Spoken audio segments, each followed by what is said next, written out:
को दान देते हुए, उसे गिफ्ट देते हुए हम इस दिन को प्रतिपालन तो करते हैं, लेकिन परमेश्वर का जो गिफ्ट, परमेश्वर का जो दान हमें मिला हुआ है, शायद ही कोई इसका कीमत तो दे सकता है। कोई दे सकता है क्या? कोई भी इस कीमत को चुका नहीं सकता। आज के दिन में शायद मैं क्रिसमस के ऊपर स्टोरी को दोहराने के लिए मैं नहीं जा रहा हूँ, लेकिन जरूर इस क्रिसमस के इस दिन में आप संदेश को ग्रहण करेंगे जो प्रभु परमेश्वर हमें बात करना चाहते हैं। मेरे साथ आप लोग निकाल सकते हैं तीतुस की किताब, उसका दूसरा अध्याय 11 आयत से लेकर 14 आयत तक कोई भी एक जन पढ़ सकते हैं। तीतुस की किताब, उसका दूसरा अध्याय 11 आयत से लेकर 14 आयत। कोई अगर हिंदी में भी अगर पढ़ने में मदद कर सकते हैं तो बहुत अच्छा होगा।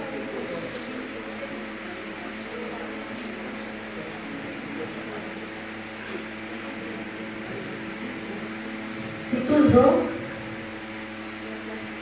2 अध्याय उसका 11 आयत से लेकर 14 आयत। क्योंकि परमेश्वर का वह अनुग्रह प्रकट है जो सब मनुष्य के उद्धार का कारण है, और हमें चेतावनी देता है कि हम अभक्ति और सांसारिक अभिलाषाओं से मन फेरकर इस युग में संयम और धर्म और भक्ति से जीवन बिताएं, और उस धन्य आशा की अर्थात अपने महान परमेश्वर उद्धारकर्ता यीशु मसीह की महिमा के प्रकट होने की बाट जोते रहे, जिसने अपने आप को हमारे लिए दे दिया कि हमें हर प्रकार के अधर्म से छुड़ा ले और शुद्ध करके अपने लिए एक ऐसी जाति बना ले जो भले भले कामों में सरगम हो।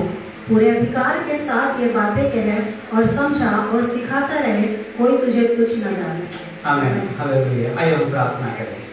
सर्वपिता, हम आपको धन्यवाद देते हैं और एक बार प्रभु इस जीवित कलाम के निकट प्रभु अपने सिर को झुकाते हुए आते हैं। धन्यवाद प्रभु आपके इस दिन के लिए, आपके बड़े इस दान के लिए प्रभु, जो हमारे लिए अपने पुत्र को संसार में भेजा परमेश्वर, ताकि हम इस पाप से छुटकर प्रभु आपके लिए एक ऐसी जाति बन जाए जो प्रभु अच्छे अच्छे काम में सक्षम हो जाए। धन्यवाद प्रभु आपके वचन के लिए।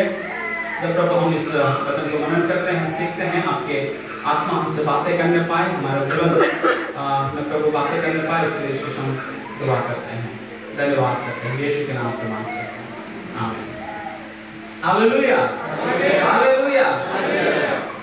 हम जिस तरह जानते हैं आज के दिन एक विशेष, खासकर मसीहों के लिए एक विशेष दिन है।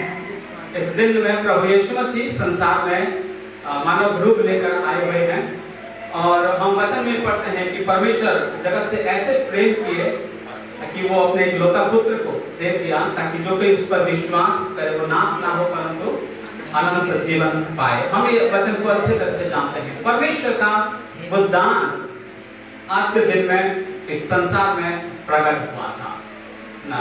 परमेश्वर हमें प्रेम करने के कारण अपने पुत्र को इस संसार में भेजे थे। कई लोगों के लिए ये क्रिसमस और ये जो बड़ा दिन, ठीक है, कई अर्थ को रखते हैं। मैं एक दो जन से सुनना चाहूंगा, ठीक है, आपके लिए क्या मायने रखते हैं? क्रिसमस का मतलब क्या है? क्या है? हम क्यों क्रिसमस को मनाते हैं? इसका महत्व क्या है? हम सब लोग मसीह परिवार, मुझे जितना मालूम है, हम सब लोग मसीह परिवार में पैदा हुआ है, और काफी समय से हम कलीसिया में आते हैं, प्रभु के वचन से सुनते हैं, सीखते हैं। हर साल हम इस पर्व को मनाते हैं, ठीक है। हमारे लिए क्या है? इसका महत्व क्या है? क्यों हम क्रिसमस को मनाते हैं, या फिर इसका महत्व क्या है? क्या हो सकता है? कोई बता देगा?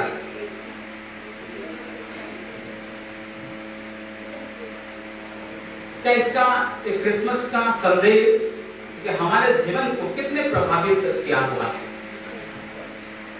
कभी हम सब हर साल प्रतिवर्ष हम इस पर्व को मनाते हैं, इस आनंद को हम प्रकट करते हैं, एक दूसरे को बांटते हैं, लेकिन ये संदेश और ये दिवस और ये दिन और ये पर्व मेरे जीवन में और हमारे जीवन में, हमारे व्यक्तिगत जीवन में, हमारे पारिवारिक जीवन में कितना प्रभाव को डाला हुआ है? क्या है इसका महत्व?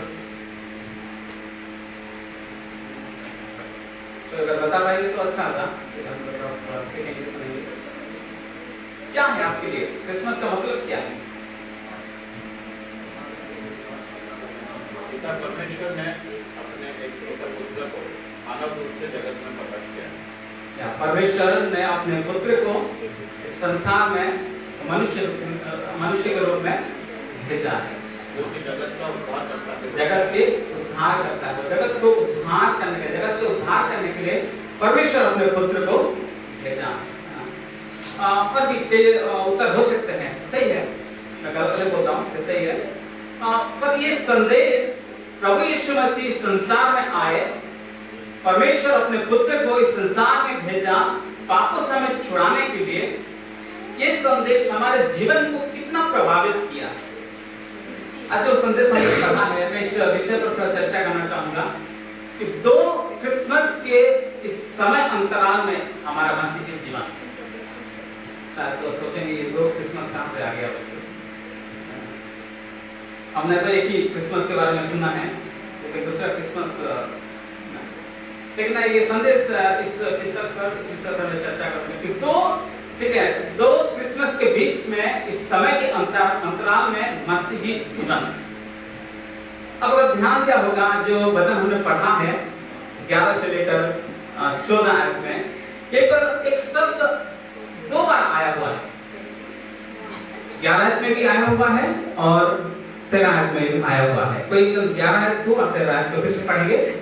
क्योंकि परमेश्वर का वह अनुग्रह प्रकट है, क्योंकि परमेश्वर का अनुग्रह प्रकट है। और 13 आयत में क्या लिखा गया है?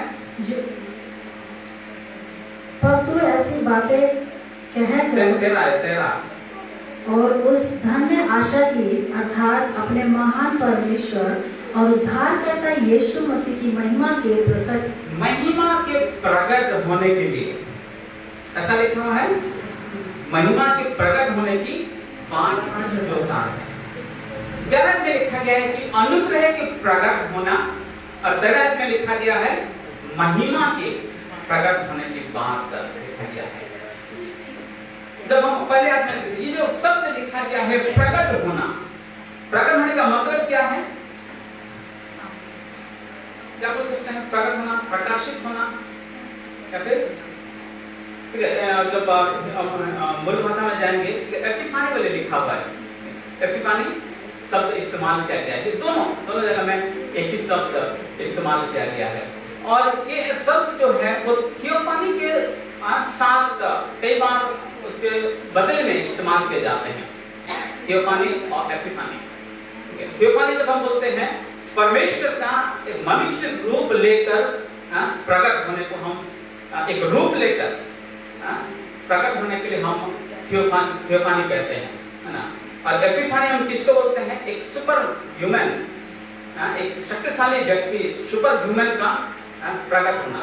कई बार इसको दोनों शब्द को एक साथ और एक साथ दूसरे पर इस्तेमाल किए जाते हैं। जब हम थियोफानी जब बोलते हैं, परमेश्वर कई समय में अपने लोगों के बीच में वो प्रकट होते हैं। हो सकता है वो दूतों के माध्यम से प्रकट होते हैं, दूतों के द्वारा प्रकट होते हैं। हो सकता है वो अपने वचन के द्वारा, लोगों से बातें करने के द्वारा वो प्रकट होते हैं। कई तरीके से पुराने नियम में हम कई ऐसे अवसर को देखते हैं जब परमेश्वर अपने लोगों से बातें करते हैं और अपने आप को प्रकट करते हैं। कोई ऐसा घटना हमें याद आता है क्या? जब परमेश्वर के प्रकट होने की बात करते हैं, बहुत ही फेमस एक घटना है मूसा के विषय में। जब मूसा जब वो पहाड़ में जब उस भेड़ को चला रहे थे, तब परमेश्वर उनके बीच में और उनके सामने वो प्रकट होते हैं। एक झाड़ी में उस जलते हुए झाड़ी के रूप में वो प्रकट होते हैं और उनसे बातें करते हैं। वो एक थियोफानी का एक एग्जांपल है, उदाहरण है। और उस कहते हैं कि परमेश्वर का वो अनुग्रह क्या हुआ है? प्रकट हुआ है। अभी तक क्या परमेश्वर का वो अनुग्रह प्रकट नहीं हुआ था? क्या पुराने नियम में परमेश्वर का अनुग्रह प्रकट नहीं हुआ है, दिखाई नहीं दिया है? जरूर परमेश्वर का अनुग्रह लोगों के जीवन में परमेश्वर का अनुग्रह आया हुआ है। हम जब लोगों के लाइफ को पढ़ते हैं, परमेश्वर उनके जीवन में अनुग्रह दिया है। नूह के जीवन में परमेश्वर ने अनुग्रह दिया है, अब्राहम के जीवन में परमेश्वर ने अनुग्रह दिया है, मूसा के जीवन में परमेश्वर ने अनुग्रह दिया है। लेकिन जब नया नियम में हम आते हैं, जब हम यीशु मसीह के जीवन को देखते हैं, जब यीशु मसीह को जन्म, मृत्यु और उनके लाइफ जब हम देखते हैं, तो वास्तव में परमेश्वर को अनुग्रह पूर्ण रूप से प्रकाशित होते हुए हम लोग देख पाते हैं। हालेलुया। इसलिए यूहन्ना ने सुसमाचार में लिखा गया है कि वचन देहधारी होकर हमारे बीच में क्या किया? डेरा किया। अब वो वचन कैसा, एक बार पढ़ेंगे यूहन्ना उसका 14 आयत को, यूहन्ना सुसमाचार उसका पहला अध्याय उसका 14 आयत को पढ़ेंगे।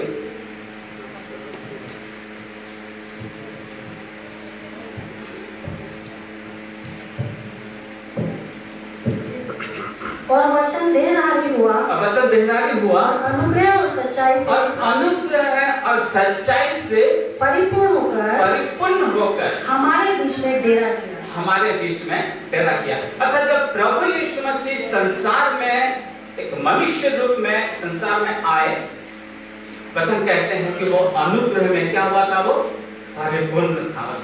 वो पूर्ण अनुग्रह, परमेश्वर के पूर्ण अनुग्रह को हम प्रभु यीशु मसीह के लाइफ में हम देख सकते हैं। 18 आयत को भी पढ़ देंगे, उसके 18 आयत को। परमेश्वर को किसी ने कभी नहीं देखा, इकलौता पुत्र जो पिता की गोद में है, उसी ने उसे प्रकट किया। परमेश्वर ने अपने पुत्र को प्रकट किया है। 16 आयत को भी पढ़ेंगे। क्योंकि उसकी परिपूर्णता में से हम सब ने प्राप्त किया, अर्थात अनुग्रह और अनुग्रह पर अनुग्रह। उसकी परिपूर्णता से हमें क्या प्राप्त हुआ है? अनुग्रह, केवल अनुग्रह नहीं हुआ है, अनुग्रह से, ठीक है, हम अनुग्रह के ऊपर अनुग्रह प्राप्त हुआ है ना। पुराने नियम में जरूर परमेश्वर अनुग्रह किया है, लेकिन प्रभु यीशु मसीह का जीवन, प्रभु यीशु मसीह का इस संसार में आना केवल अनुग्रह नहीं, परंतु अनुग्रह के ऊपर हमें अनुग्रह प्राप्त हुआ है। हालेलुया। अर्थात जब परमेश्वर का जब अनुग्रह प्रकट हुआ है, जब हम क्रिसमस बोलते हैं, क्रिसमस का वो मूल मैसेज या फिर उसका जो संदेश है वो क्या है? वास्तव में परमेश्वर का अनुग्रह मेरे जीवन में, आपके जीवन में क्या हुआ है? प्रकट हुआ है। हालेलुया। परमेश्वर का वो अनुग्रह प्रकट हुआ है। ये पहले क्रिसमस है। पहले क्रिसमस में परमेश्वर का अनुग्रह क्या हुआ है? प्रकट हुआ है। लेकिन और एक क्रिसमस आने वाला है, जब हम 13 आयत को पढ़ते हैं। एक बार पढ़ दीजिएगा। मैं नाग और लहू से 13 आयत को, तीतुस के दूसरे अध्याय में उसका 13 आयत को। और उस धन्य आशा की, अर्थात अपने महान परमेश्वर उद्धारकर्ता यीशु मसीह की महिमा के प्रकट होने की बात जोते रहे। अनुग्रह हमारे जीवन में, और परमेश्वर का वो अनुग्रह प्रकट हुआ है, लेकिन अब हमें पौलुस कह रहे हैं कि हम उस महिमा की बात जोते रहें, जो क्या होने वाला है? आने वाला समय में प्रकट होने वाला है। और एक वो क्रिसमस का समय आने वाला है जब परमेश्वर वो महिमा के साथ इस संसार में आने वाला है। हालेलुया। कि दोनों प्रकट होने की, और दोनों, मैं इस प्रकार मैं इसको समझता हूँ कि दोनों क्रिसमस के बीच में वास्तव में मैं और आप किस प्रकार जीवन को व्यतीत करते हैं।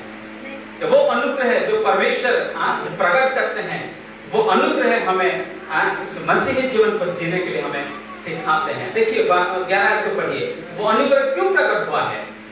क्योंकि परमेश्वर का वह अनुग्रह प्रकट है जो सब मनुष्य के उद्धार का कारण है। जो सब मनुष्य के उद्धार के कारण है, वो परमेश्वर का वो अनुग्रह एक बहुत बड़े दान को हमारे लिए, बहुत बड़े गिफ्ट को हमारे लिए लेकर आया है। ये वो गिफ्ट क्या है? वो उद्धार का वो दान मेरे लिए और आपके लिए लेकर आया है। ये सब मनुष्य के लिए है, हर एक व्यक्ति के लिए ये उद्धार का दान परमेश्वर उपलब्ध करते हैं। इसका मतलब ये नहीं है, आप मुझे गलत मत समझें, कि हर एक व्यक्ति उद्धार पाएंगे। ये उद्धार सबके लिए है। इसका मतलब ये नहीं है कि एक व्यक्ति जिस प्रकार का भी जीवन व्यतीत करे वो उद्धार पा जाएगा। नहीं, ऐसा कभी भी नहीं हो सकता। जरूर ये उद्धार प्रकट तो है, लेकिन केवल वही व्यक्ति उद्धार पाएगा जो उसको अपने जीवन में अपनाएगा, उसको ग्रहण करेगा। हालेलुया।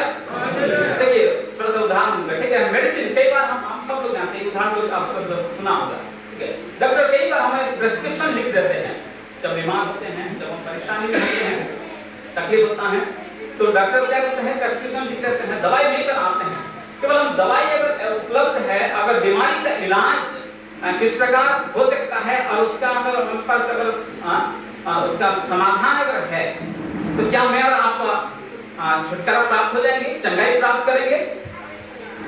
हो सकता है ऐसा? दवाई घर में खरीद के लेकर आ जाए, क्या हम चंगे हो जाएंगे? नहीं हो सकते, है ना? क्या करना पड़ेगा हमें? खाना पड़ेगा, है ना? जब तक हम उस दवाई को अपने शरीर में नहीं लेते हैं, अपने शरीर में उस दवाई का काम जब तक नहीं होता है, तब तक हम चंगाई को प्राप्त नहीं करते। देखिए, उद्धार सबके लिए है, सब मानव परमेश्वर चाहते हैं कि हर एक व्यक्ति उद्धार पाए, उद्धार सबके लिए है, परंतु केवल वही व्यक्ति उद्धार पाएगा या फिर उस पाप पाप से बच सकता है जो उसको ग्रहण करते हैं। ये उद्धार, ये अनुग्रह हमें सिखाते हैं, ये अनुग्रह हमें उस उद्धार को ग्रहण करने के लिए और उसके अनुसार जीवन को व्यतीत करने के लिए हमें क्या करते हैं? सिखाते हैं। पहली बात है, ये अनुग्रह उद्धार सबके लिए उद्धार को लेकर आते हैं।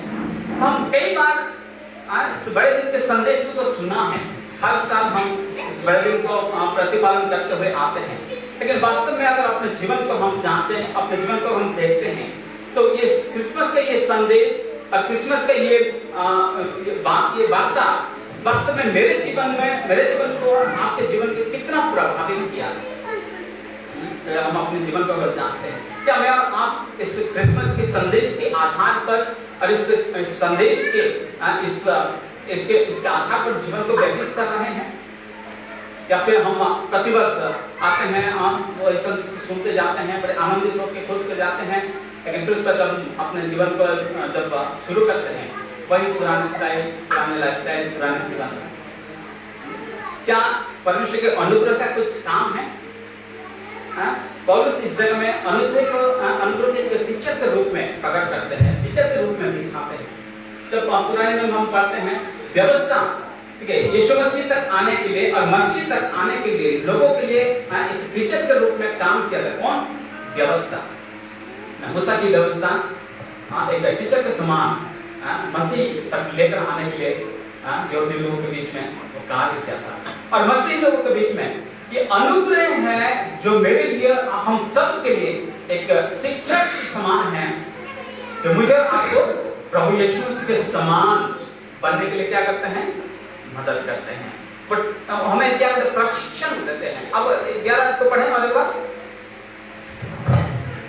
12 को भी पढ़ेंगे। क्योंकि परमेश्वर का वह अनुग्रह प्रकट है जो सब मनुष्य के उद्धार का कारण है और हमें चेतावनी देता है। और हमें चेतावनी देता है। क्या चेतावनी देता है? कि हम अभक्ति और सांसारिक अभिलाषाओं से मन फेरकर इस युग में संयम और धर्म और भक्ति से जीवन बिताएं। और वो हमें चेतावनी देता है। कौन चेतावनी देता है? ध्यान से पढ़िएगा। कौन चेतावनी देता है? अनुग्रह प्रकट है, वो हम सब मनुष्य के लिए उद्धार का कारण है, और वो हमें क्या करते हैं? चेतावनी देता है। कौन चेतावनी देते हैं? परमेश्वर का अनुग्रह है, हमें चेताते हैं। हमें दूसरे शब्द में कहा जाएगा तो ये हमें प्रशिक्षण देते हैं, ट्रेन करते हैं, सिखाते हैं, डिसिप्लिन करते हैं। Hallelujah, hallelujah. परमेश्वर का अनुग्रह ना केवल हमारे लिए उद्धार को लेकर आते हैं, परंतु उस उद्धार की योग्य बनाने के लिए और उसके अनुसार जीवन को व्यतीत करने के लिए हमें क्या करते हैं? वो प्रशिक्षण देते हैं। ये पर लिखा है चिताते हैं। किन किन बातों में हमें चिताते हैं? अगर हम इस वचन को देखते हैं, 2 तरीके से और 2 प्रकार से परमेश्वर का अनुग्रह हमें चेताते हैं। किस प्रकार से? सबसे पहले नकारात्मक नेगेटिव बातों में कुछ हमें परमेश्वर अनुग्रह में चेताते हैं, और दूसरी बात है कुछ पॉजिटिव है, जो सकारात्मक बातों में हमें क्या करते हैं? चेताते हैं, चेतावनी देते हैं। क्या है नकारात्मक बातें? क्या है जो हमें क्या करते हैं? अभक्ति और सांसारिक अभिलाषा से मन फेरने के लिए क्या करते हैं? हमें चेताते हैं, ठीक है, सावधान करते हैं, हमें मदद करते हैं, हम सिखाते हैं।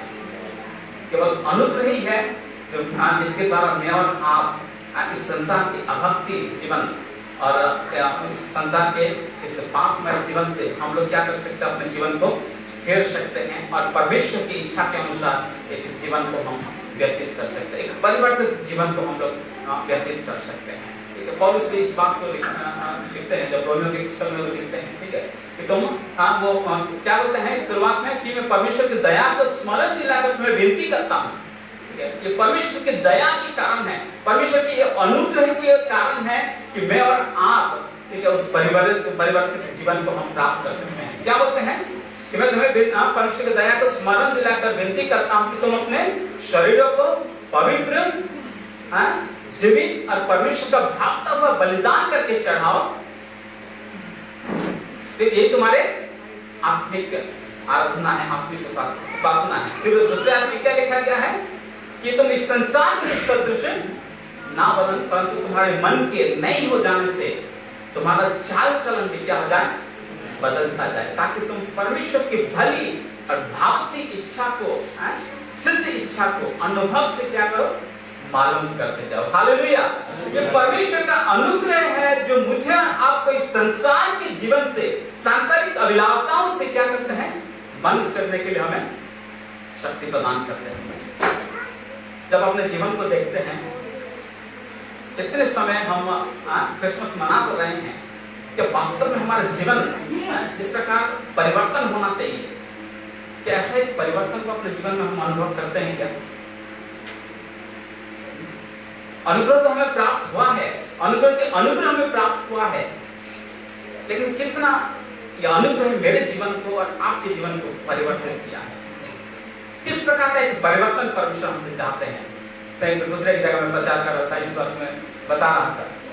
तो इस परिवर्तन शब्द को हम देखते हैं, देखिए ये अगर हम जीव विज्ञान अगर पढ़ेंगे तो तभी समझ में आएगा। उस फील्ड से ये शब्द आया हुआ है, इससे जो हम शब्द इस्तेमाल करते हैं, मेटामॉर्फोसिस, वही शब्द से ये परिवर्तन शब्द आया हुआ है।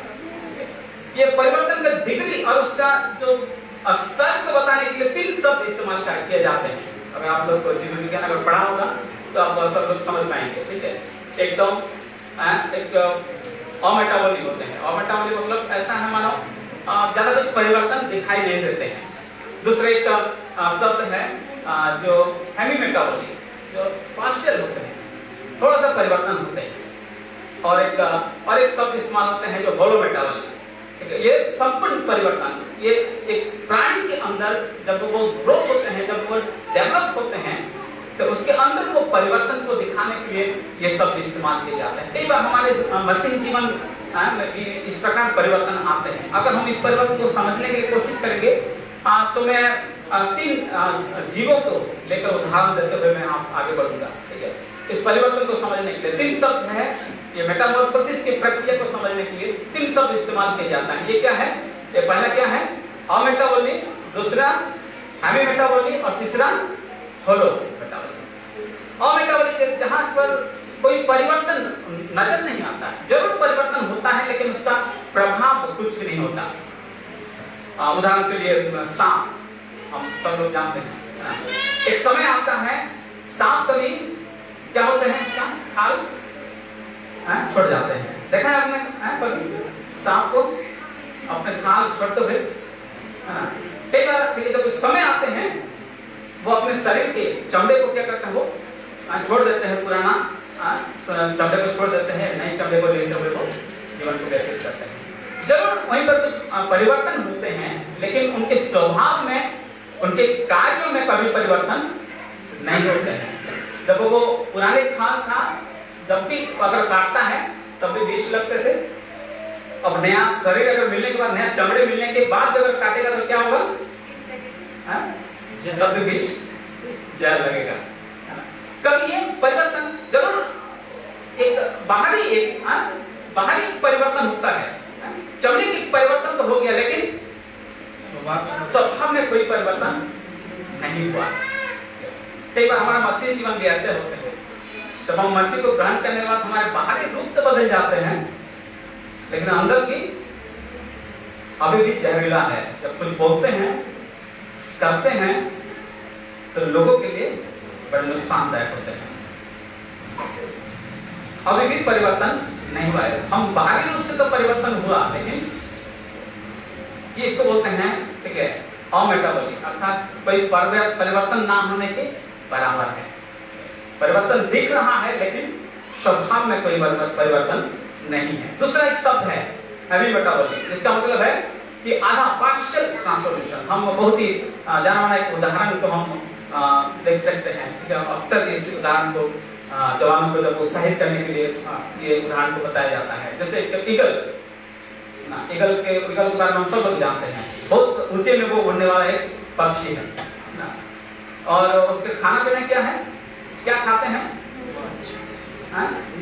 सड़े हुए चीजें हैं ना, मुर्दे। जब वो बहुत ऊपर उड़ जाते हैं तो ऊपर से जब देखते हैं, जब मुर्दा पड़ा हुआ है, सड़े हुए चीज पड़े हुए हैं, तो आकर क्या करते हैं, वो खाने लगते हैं। बहुत अच्छा लगता है हमको। पर एक समय होता है उसका लाइफ टाइम 70 से 80 साल ऐसे कहा जाता है। करीब 30 से 40 साल की उम्र में बहुत बड़ा एक डिसीजन उसको लेना पड़ता है। अब सब लोग जानते हैं, तभी मैं इस कहानी को दोहरा रहा हूँ, ठीक है। क्या होता है, इतना वो खाना खाकर इतना मोटा हो जाते हैं, वो उड़ नहीं पाते थे और आगे वो जा नहीं पाते। अगर वो डिसीजन अगर उनको नहीं लेना है, अगर वो नहीं लेता है, शायद उसका जीवन वहीं पर समाप्त हो जाते हैं। तो उसके लिए वो क्या करता है, कहीं दूर एक पहाड़ पर चले जाते हैं, कई समय तक वो अकेला एकांत में बैठे रहते हैं, अपने शरीर के सारे पुराने पंख निकाल देते हैं। जब तक एक नया पंख नहीं आता है, ठीक है, तब तक वो बैठे रहेंगे। शायद हो सकता है महीना भर लग सकता है, 2 महीना लग सकता है। जब तक नया पंख नहीं आता है तब तक वो शायद कितने दिन तक बिना खाना बिना भोजन के वो बैठे रहते हैं। लेकिन जैसे ही वो पंख मिल जाते हैं उनको, क्या करते हैं, वो फिर से उड़ने लगते हैं, ठीक है। जब आकाश में जाते हैं फिर क्या होता है, फिर वही दिखता है जो पहले दिख रहा था ना, फिर वही दिखता है। तो क्या करते हैं, फिर से वो नीचे आकर वही चीज खाने लगते हैं। कई मसीह लोग इस प्रकार है ना, एक आत्मिक जीवन में जब बढ़ने लगते हैं, ऐसे समय आता है हमको लगता है कि नहीं, मुझे ये सारी चीजें छोड़ना चाहिए, जो जिन चीजों में लिप्त हूँ इस चीज को मैं छोड़ना चाहिए। बहुत बड़े डिसीजन हम लेते हैं, कमिटमेंट हम करते हैं प्रभु के सामने कि प्रभु मैं इस प्रकार जीवन को व्यतीत करूंगा, प्रार्थना का जीवन व्यतीत करूंगा, प्रभु आपकी संगति में चलूंगा। शायद हम कई समय तक प्रार्थना में रहते हैं, उपवास करते हैं, इस प्रकार वो डिसीजन लेकर वो चला जाता है, शायद 1 महीना। लेकिन जैसे ही वो नया पंख मिल जाते हैं, जैसे ही नया सामर्थ्य मिल जाते हैं, क्या करते हैं वो, जब आकाश में जब वो उड़ने लगता है, फिर वही चीज को हम भी जब प्रभु में एक नया सामर्थ्य को प्राप्त करते हैं, जब आगे बढ़ते हैं मसीह जीवन में, फिर से वो परीक्षाएं, वो चैलेंजेस, वो सारे जैसे है ना सांसारिक अभिलाषाएं हमारे सामने जब आते हैं, क्या होता है, फिर से हम उसमें कुछ समय के लिए परिवर्तन हुआ है, पार्शियल ट्रांसफॉर्मेशन हुआ, लेकिन ये पूर्ण नहीं। कुछ समय के लिए परिवर्तन हुआ, पर तो जैसे ही वो परिवर्तन जीवन फिर से आया, जैसे ही वो सांसारिक अभिलाषाएं वही चीज जब सामना किया, तो क्या हुआ, फिर से वो पुराना स्वभाव जीवन में आ गया। 2 प्रकार का जीवन की बात किया हूँ, एक तो अमेटाबॉलिक जिसमें कोई परिवर्तन नहीं होता, दूसरा है हेवी मेटाबॉलिक, पार्शियल ट्रांसफॉर्मेशन होता है, तीसरा शब्द है होलोमेटाबॉलिक, अर्थात संपूर्ण परिवर्तन। तितली को आप जानते हैं, तितली का पहला रूप क्या होते हैं, तितली होने से पहले उसका रूप क्या होते हैं,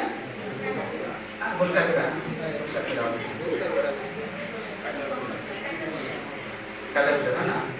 तो कोई उसको छूना पसंद करते हैं, देखना पसंद करते हैं, क्यों, अजीब सा लगता है ना, खुजली होते हैं, जब किसी का अगर शरीर में चले जाए तो खुजली होते हैं, उसको कोई पसंद नहीं करता है। उसका खाना क्या होता है, मिट्टी खाता है। पर तो उसके भी लाइफ में एक परिवर्तन का एक समय आते हैं, जब वो दर्दनाक परिस्थिति से होकर जब जाते हैं, उस प्रोसेस होकर जाते हैं, ठीक है।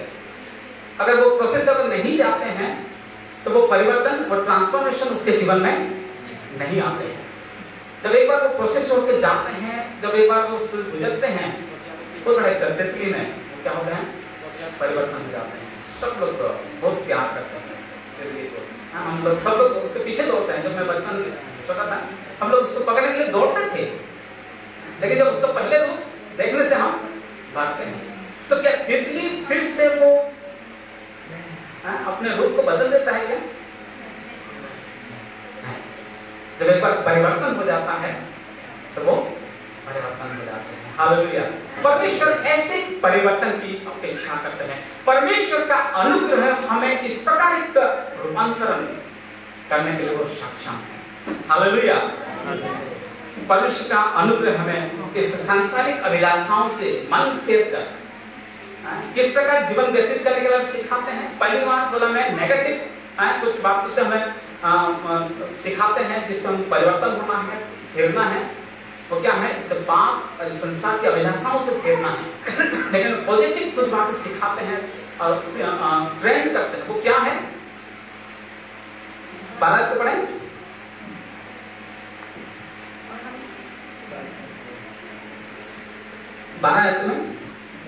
और हमें चेतावनी देता है कि हम अभक्ति और सांसारिक अभिलाषाओं से मन फेरकर इस युग में संयम, धर्म और भक्ति का जीवन को व्यतीत करें। हालेलुया। परमेश्वर का अनुग्रह हमें सांसारिक अभिलाषाओं से मन फेरकर एक परिवर्तित जीवन व्यतीत करने के लिए हमें क्या करते हैं? सिखाते हैं। संयम, सेल्फ कंट्रोल,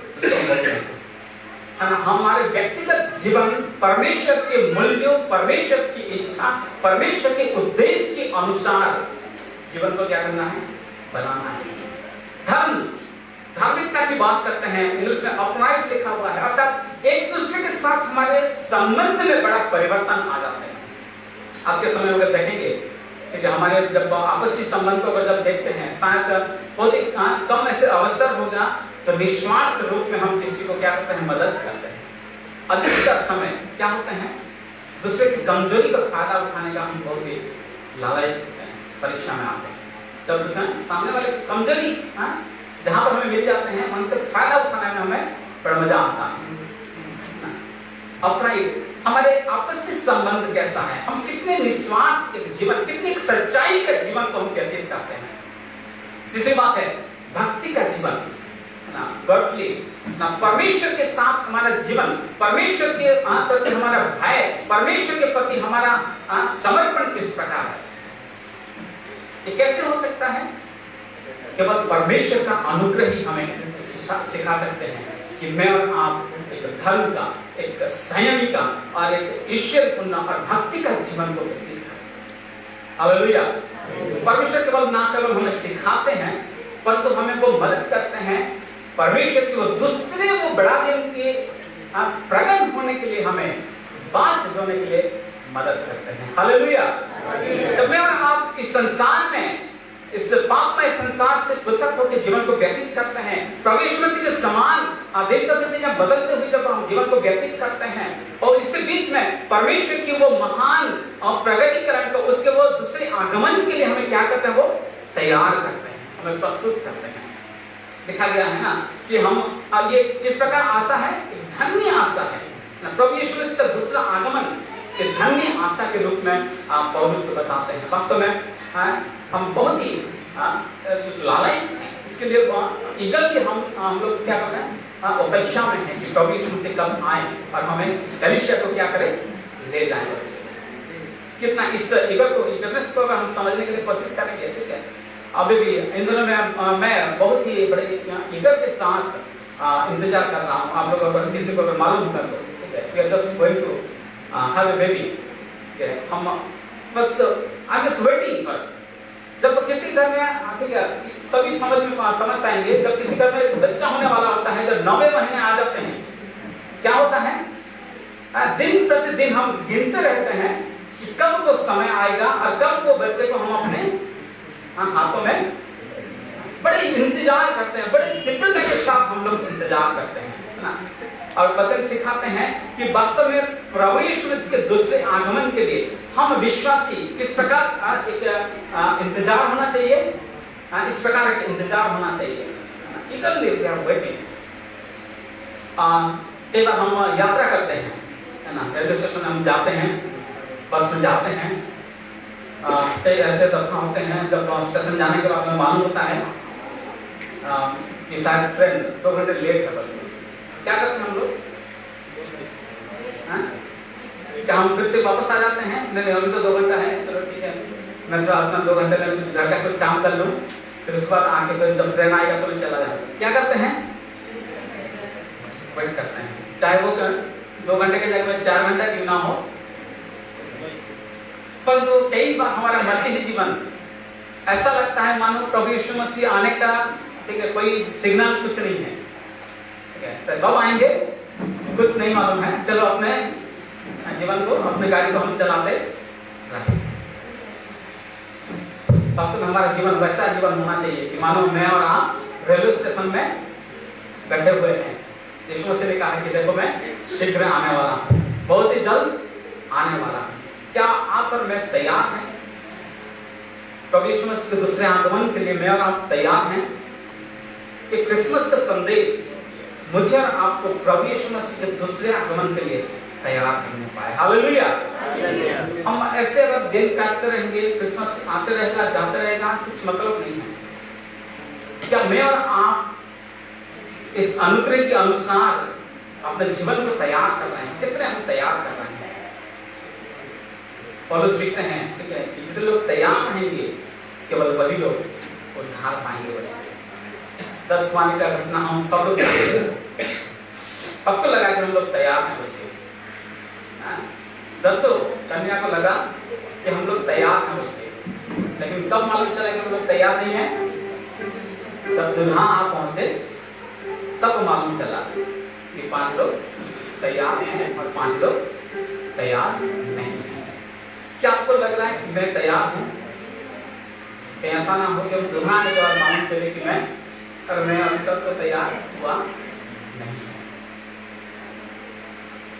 परमेश्वर का अनुग्रह सब मनुष्य के लिए उद्धार को लेकर आते हैं। परमेश्वर का अनुग्रह है हमें इस संसार में, वर्तमान के संसार में एक भक्तिपन, न्यायपन और एक स्वयं का जीवन व्यतीत करने के लिए हमें मदद करते हैं। परमेश्वर का अनुग्रह हमें इस सांसारिक अभिलाषाओं से मन फेर कर एक परिवर्तित जीवन को व्यतीत करने के लिए हमें क्या करते हैं? मदद करते हैं। साथ ही परमेश्वर के अनुग्रह प्रभु यीशु मसीह के दूसरे आगमन के लिए हमें तैयार करते हैं और उसके दूसरे आगमन के लिए प्रतीक्षा करने के लिए बड़े इगरली उसका अपेक्षा करने के लिए हमें मदद कर रहे हैं। क्या मैं और आप उस अनुग्रह के अनुसार तैयार हैं? अपने जीवन को हम जानते हैं जिस बात को बोल रहे हैं, ठीक है, क्या मैं और आप सांसारिक अभिलाषाओं से मन फेर कर एक परिवर्तित जीवन को व्यतीत कर रहे हैं या फिर कहीं पर मुझे विचार करने की आवश्यकता है। क्या होगा अगर कल प्रभु यीशु मसीह संसार में आते हैं, दूसरे शायद तो अगले 2022 के क्रिसमस मनाने से पहले अगर वो महिमा में क्रिसमस अगर आप पहुंचते हैं, क्या होगा? प्रभु में सहायता करे आज के इस दिन में, प्रभु में सहायता करे ताकि इस संदेश को हम अपने जीवन में हम विचार करें। जब वास्तव में मैं तैयार हूँ, प्रभु में अनुग्रह देने पाए, उस अनुग्रह में हम बढ़ने पाए। ये साल भर इस अनुग्रह पर हम विचार करें कि प्रभु जिस संदेश जो उद्धार हमारे बीच में लेकर आए हैं, वो अनुग्रह है, जिस अनुग्रह के द्वारा हमें उद्धार मिलते हैं, वो अनुग्रह हमारे जीवन को बदलने पाए, हमारे जीवन को ट्रांसफॉर्म करने पाए, प्रभु यीशु मसीह के समान हमें बनाने पाए। परमेश्वर का एक ही लक्ष्य है कि वो हमें अपने पुत्र के समान रूपांतरित कर दे। क्या मैं और आप प्रतिदिन रूपांतरित हो रहे हैं? क्या मैं और आप प्रतिदिन परमेश्वर की इच्छा के अनुसार बदलते जा रहे हैं? पौलुस कहते हैं अभी तो हम धुंधला सा दिखाई दे रहे हैं, लेकिन समय आएगा जब मैं और आप आमने सामने प्रभु यीशु मसीह को देखने पाएंगे। हालेलुया। प्रभु की अनुग्रह हमें परमेश्वर को दूसरे क्रिसमस के लिए हमें तैयार करने पाए। हालेलुया। प्रभु हमें इस वचन के द्वारा आशीष देने पाए। हालेलुया। हालेलुया। प्रार्थना करेंगे। हालेलुया। धन्यवाद।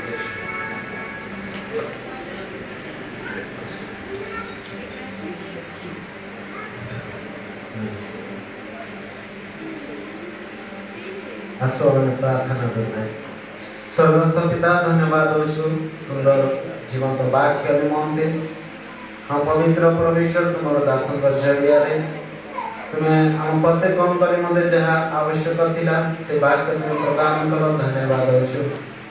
प्रकृति रे केवल आमे ए बड़ दिन को स्मरण करे आमे नूतन वस्त्र पिंधबो पिठामड़ा खाइबो खुशी आनंद करबो ताहे यथेष्ट नहे।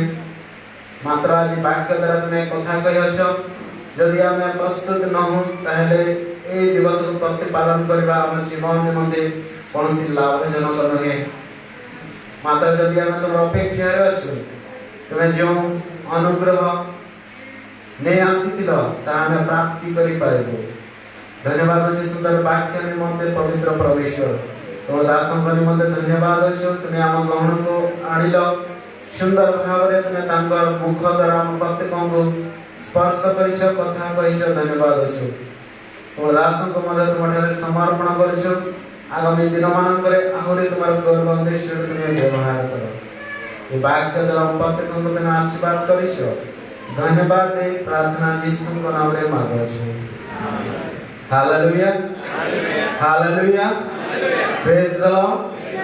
आउ आशा करे आज रो वाक्य हम प्रत्येक को निमंते अति आवश्यक थिला आउ निश्चित भाव रे वाक्य द्वारा हम प्रत्येक आशीर्वाद युक्त होइछु एहा मु दृढ़ भाव विश्वास करूछि।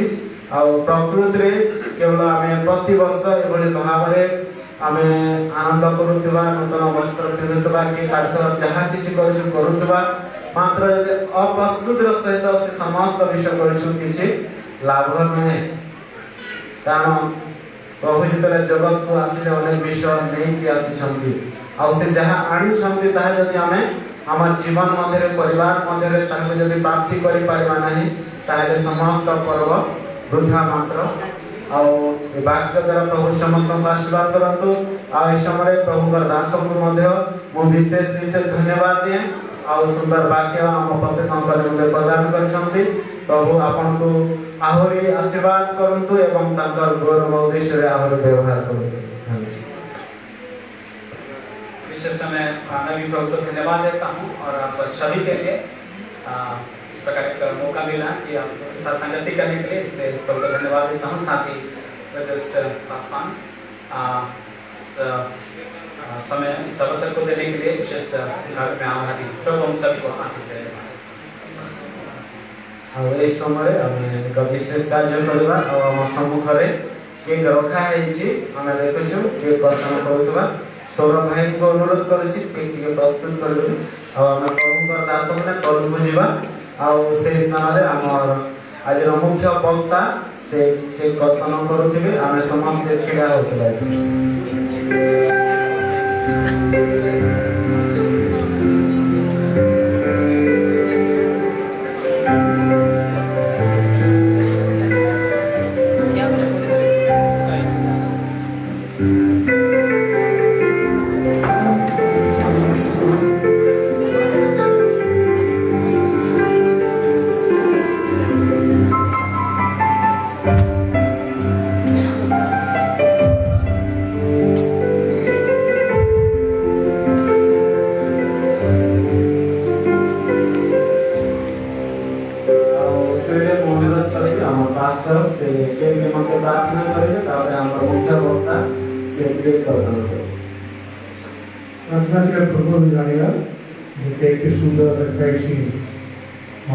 Merry Christmas.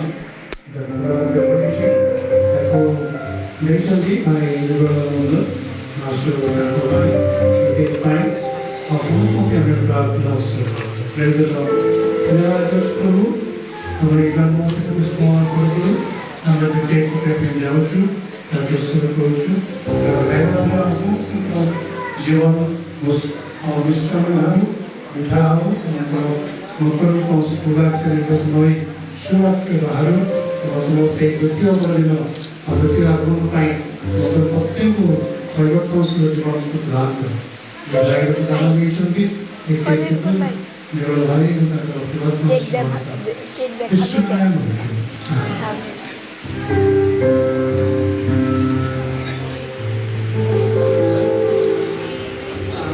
दान जन्मदिन आज्ञा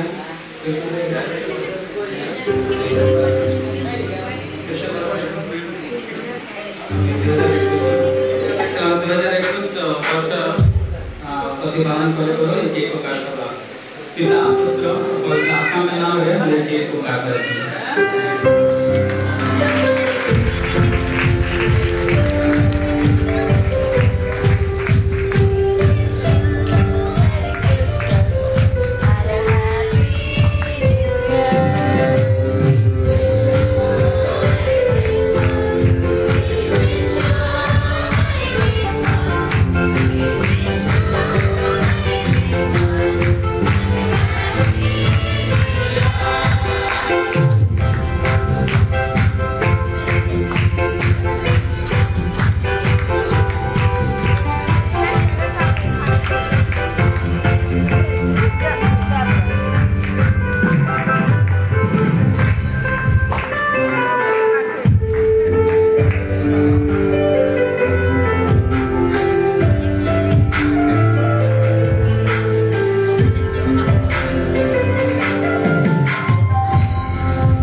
धन्यवाद आम समस्ते अपना स्थान बसवा किसी विशेष कार्य रही